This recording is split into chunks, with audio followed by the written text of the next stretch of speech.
बिस्मिल्लाहिर्रहमानिर्रहीम। Welcome back to my YouTube channel English study notes. आज की इस वीडियो में हम द सिक रोज की समरी को डिस्कस करेंगे। So let's start. Literally the speaker is addressing a rose which is sick and dying. लफ्जी तौर पर शायर गुलाब की एक फूल जो कि बीमारी की हालत में है और मर रहा है से मुखातिब है।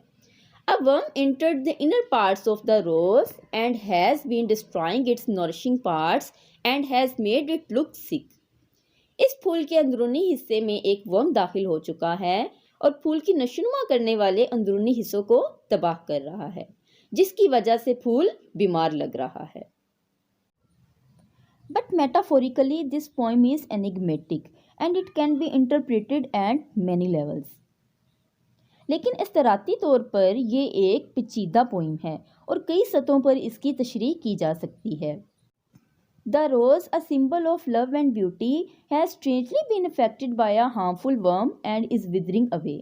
गुलाब जो कि मोहब्बत और खूबसूरती की इलामत है को हैरत अंगेज तौर पर एक वर्म सख्त नुकसान पहुंचा रहा है, जिसकी वजह से फूल मुरझाता जा रहा है।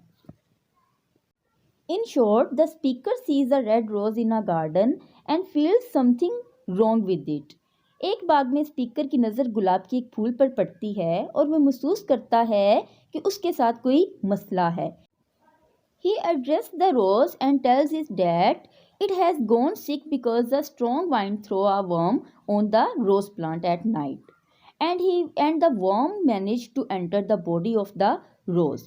वो फूल को मुखातिब होकर कहता है कि वो रोज़ बीमार हो गया है क्योंकि रात के वक्त आने वाले हवा की एक शदीद तूफान ने कहीं से उड़ाकर एक वर्म उस फूल पर फेंक दिया था और वो वर्म इस फूल के अंदर दाखिल होने में कामयाब हो गया।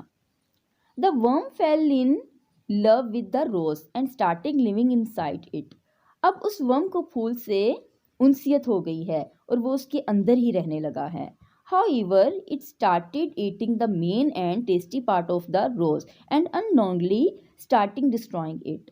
ताहम उस वर्म ने फूल के अहम हिस्सों को खाना शुरू कर दिया है और नादांस्ता तौर पर फूल को तबाह करने लगा है। इसके साथ ही हमारी ये शॉर्ट पोइम यहाँ ख़त्म होती है। मिलते हैं नेक्स्ट वीडियो में एक नए टॉपिक के साथ। तब तक के लिए अल्लाह हाफिज़।